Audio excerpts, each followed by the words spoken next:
E aí, galera? Esqueçam os livros chatos. Hoje a gente vai entrar no mapa do Império Persa. Não pensem nisso só como um reino antigo, mas sim como a maior guilda estratégica que dominou o cenário da antiguidade. Hype total! Bora iniciar essa fase!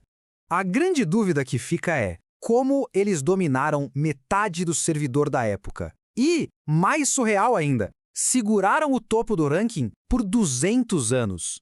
Definitivamente não foi só spamando o ataque. Teve muita estratégia a nível pro player envolvida. Para entender esse save histórico, a gente volta uns 4.000 anos. Tribos de medos e persas deram spawn num ponto estratégico do Oriente Médio, bem entre o Golfo Pérsico e o Mar Cáspio. Eles chamavam o local de Irã-Sa'ar, o país dos arianos. Guardem esse ponto no mapa, porque é de lá que surgiu o Irã atual. O ponto de virada foi no ano 550 antes da Era Comum. Os persas estavam no flop, sendo dominados e pagando altos tributos. Mas aí, um príncipe decidiu virar o jogo. Ele iniciou uma rebelião épica, venceu a Quest e uniu os dois povos no mesmo time. O nome desse MVP era Ciro. Para farmar isso fácil na memória, pensa na conexão Ciro, o Criador. Ele foi o cara que startou o Império Aquemênida e montou toda a base militar absurda para a expansão que vinha a seguir. E o desbloqueio de novas áreas no mapa foi um speedrun insano. Primeiro, o próprio Ciro rushou para o oeste e levou a Lídia e a Babilônia. Depois, o filho dele, Cambises, levou o squad para o sul, anexando o Egito. Aí veio Dario I, abrindo as zonas do leste até o rio Indo e para o norte na Trácia. Um crescimento muito rápido. Mas olha o pulo do gato aqui. Eles não focavam só na árvore de habilidades de combate físico na ponta da espada. A arma secreta deles era a inteligência política. Enquanto outros impérios gostavam de dar wipe total e esmagar os derrotados, os persas preferiam fazer alianças. Era muita aura. E isso leva à regra de ouro da administração deles. Os persas eram plurais. Em vez de forçar os dominados a mudarem tudo, Ciro deixava a galera manter seu próprio idioma, leis e religiões. Em 539 antes da Era Comum, eles até libertaram os judeus na Babilônia. Respeitar essa diversidade era a tática perfeita para evitar lag e revoltas internas no servidor. A máquina administrativa persa. Governar um mapa gigante assim pedia uma moderação fortíssima nos bastidores. O sistema funcionava dividindo o império em subservidores menores, as satrapias, chefiadas pelos governadores locais, os sátrapas. Mas o rei não dava admin de graça para qualquer um. A coroa tinha os olhos e ouvidos do rei, que eram inspetores viajando disfarçados para garantir que não tinha ninguém usando hack ou desviando os recursos de impostos. E para a economia não travar, Dario I lançou o Dárico, a moeda oficial de ouro. Ter tipo um V-Bucks ou Robux unificado para o império inteiro fazia a cobrança sobre as fazendas ser ultra rápida. O loot fluía direto para o cofre real sem a lentidão de antigamente. Zoroastrismo, a batalha definitiva do bem contra o mal. Todo império gigante precisa de uma lore principal, um propósito espiritual forte para justificar o domínio.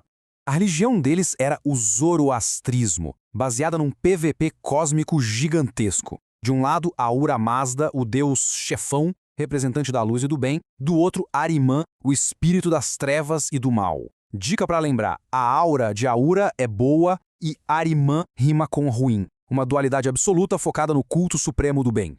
A genialidade disso é que eles usavam essa lore como passe livre para os ataques. Eles diziam que estavam entrando em guerra contra o mal agora para não ter mais guerras no futuro. Era tipo justificar que estavam expandindo a luz pelo mundo todo. Essa visão de um confronto épico do bem contra o mal influenciou pesado conceitos de anjos e demônios no judaísmo e no cristianismo mais tarde.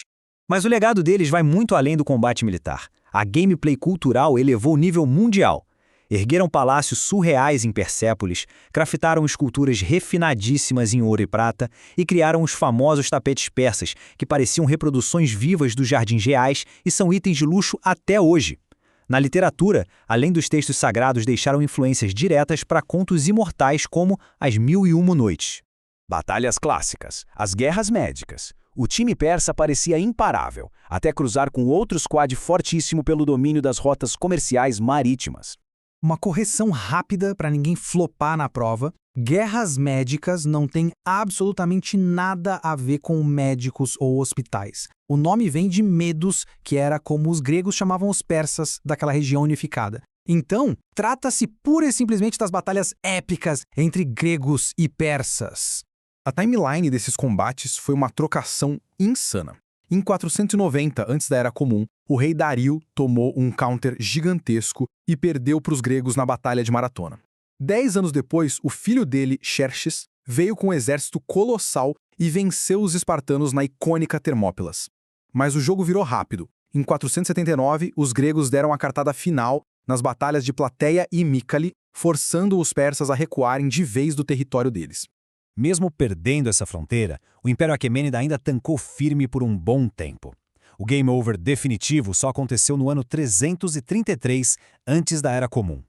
A região foi totalmente varrida e conquistada pelo boss final da época, Alexandre o Grande da Macedônia. Fim da linha para a dinastia criada pelo Ciro. Do Império ao Irã moderno. Agora a gente avança o relógio de vez, sai da antiguidade e chega na meta atual daquele exato ponto geográfico. Um patch update gigantesco que mudou tudo rolou no ano 632, com a rápida expansão árabe-islâmica. Esse evento resetou as dinâmicas sociais, econômicas e políticas no Planalto iraniano. O domínio milenar do zoroastrismo acabou sendo substituído por uma nova ordem estruturada profundamente na fé islâmica. Essa longa reestruturação nos traz diretamente para os conflitos reais de hoje. Em 2023, vimos a Revolução Feminina no Irã, que explodiu após a morte trágica de Mahsa Amini por causa das rígidas leis governamentais de vestimenta. Isso inspirou reflexões fortíssimas, como esta. As mulheres agora estão mais ousadas, não usar o véu cria uma espécie de unidade. Quando vemos mulheres na rua sem véu, temos a sensação de que elas se parecem conosco. Uma luta autêntica por autodeterminação e liberdade. E aí vem o grande plot twist final para a gente pensar. Como o imenso legado persa, que ganhou o mundo e farmou a aura pacificando regiões justamente por ser tolerante com tantas culturas e crenças, contrasta de forma tão bruta com a luta de hoje, com mulheres pedindo liberdade no exato mesmo pedaço de terra. As dinâmicas antigas sempre dão dicas valiosas sobre o nosso presente. Valeu demais por acompanharem nossa explicação até aqui e continuem decifrando a história com a gente.